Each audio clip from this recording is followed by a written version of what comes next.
Jepang adalah salah satu negara mitra strategis Indonesia di bidang ekonomi.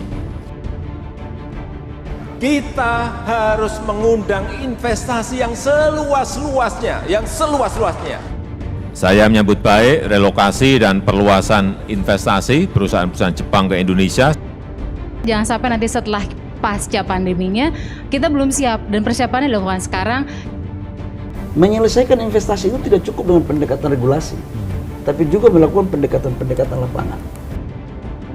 Langkahnya lebih cepat supaya kalau ada investor dalam dan luar kita tarik masuk dan kita pertahankan di Indonesia untuk terus memutar roda perekonomian lewat lapangan kerja. Iklim investasi membaik, Jokowi berhasil boyong pabrik Jepang ke Indonesia. Karena dengan cara inilah lapangan pekerjaan akan terbuka yang sebesar-besarnya. Presiden Republik Indonesia Joko Widodo menerima kunjungan resmi Perdana Menteri Jepang Suga Yoshihide setelah sebelumnya berkunjung ke Vietnam. Dalam hal ini, kunjungan Perdana Menteri Suga ke Indonesia merupakan rangkaian kunjungan pertama setelah dirinya dilantik pada September lalu. Setidaknya, hal ini menunjukkan arti penting Indonesia dan juga Asia Tenggara bagi Jepang. Yang Mulia Yoshihide Suga beserta seluruh delegasi. Kunjungan ke Indonesia adalah bagian dari rangkaian kunjungan pertama PM Suga setelah dilantik sebagai Perdana Menteri bulan September yang lalu. Hal ini menunjukkan arti penting Indonesia dan kawasan Asia Tenggara. Ini juga merefleksikan komitmen bersama untuk terus memperkokoh kemitraan strategis antara Jepang dan Indonesia. Seperti diketahui, kunjungan resmi Perdana Menteri Jepang ke Indonesia ini menghasilkan kesepakatan kerjasama di berbagai bidang, khususnya di bidang ekonomi dan investasi. Terkait dengan hal itu, Presiden Jokowi secara langsung mengungkapkan kegembiraannya ketika menyampaikan kabar baik tentang relokasi pabrik-pabrik asal Jepang ke Indonesia. Kita juga membahas upaya memperkuat kerjasama di bidang ekonomi. Jepang adalah salah satu negara mitra strategis Indonesia di bidang ekonomi. Saya menyambut baik relokasi dan perluasan investasi perusahaan-perusahaan Jepang ke Indonesia seperti perusahaan Denso, Sagami, Panasonic, Mitsubishi Chemical, dan Toyota. Selain itu, Presiden Jokowi juga meminta Jepang untuk ikut berpartisipasi ke dalam Sovereign Wealth Fund atau SWF Indonesia. Mendorong Jepang untuk ikut berpartisipasi dalam Sovereign Wealth Fund Indonesia. Karena Jepang sendiri merupakan penanam modal asing atau PMA terbesar ketiga setelah Singapura dan Tiongkok. Diketahui sebelumnya ada sebanyak 7 pabrik Jepang yang sudah memastikan relokasi ke Indonesia baik dari Jepang langsung maupun Tiongkok. Pabrik-pabrik tersebut diantaranya PT Melun Teknologi Indonesia, PT Sagami Indonesia, PT CDS Asia Alpan, PT Kenda Rubber Indonesia, PT Denso Indonesia, PT Panasonic Manufacturing Indonesia, serta PT LG Electronic Indonesia.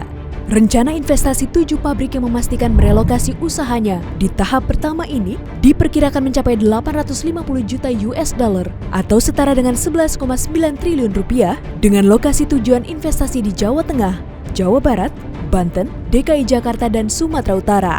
Dengan jumlah tenaga kerja yang dapat terserap diprediksi hingga 30.000 orang. Memang kita sudah mendapatkan, sudah pasti ada 7 perusahaan yang akan relokasi dari China ke Indonesia. Nah, 7 perusahaan ini diperkirakan investasi bernilai lebih kurang 850 juta US dollar dan diperkirakan akan menyerap tenaga kerja langsung 30.000 orang. 7 perusahaan ini sementara ini memang ada datang dari Amerika, kemudian dari Jepang, dari Korea, dan Taiwan.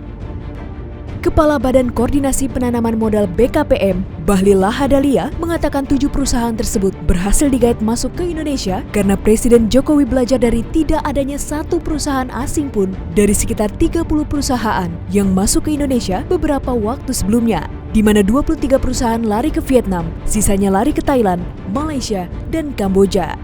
Kita di BKPM itu kan telah diperintahkan oleh Bapak Presiden, di mana relokasi pabrik dari China yang keluar ketika perang dagang antara China dan Amerika, satu pun tidak ke Indonesia. Ada yang ke Vietnam, kemudian yang ke Thailand dan Malaysia. Hal tersebut dikarenakan birokrasi yang berbelit, aturan yang tumpang tindih, dan serba tidak pasti, hingga perizinan yang lama membuat realisasi investasi kerap tidak maksimal. bahwa tidak bisa dipungkiri arogansi sektoral itu terjadi pada kementerian lembaga, pada tingkatan bupati, wali kota, gubernur. Ini salah satu problem. Yang kedua, regulasi yang tumpang tindih. Yang ketiga, birokrasi yang begitu luar biasa. Untuk itu, Bahlil menjelaskan proses menarik investasi dari 7 perusahaan ini dilakukan secara intensif dengan membentuk tim satuan tugas atau satgas khusus relokasi investasi, lalu mengawal perizinan perusahaan mulai dari kementerian atau lembaga terkait hingga pemerintah daerah. Maka BKPM membentuk namanya Satgas Investasi.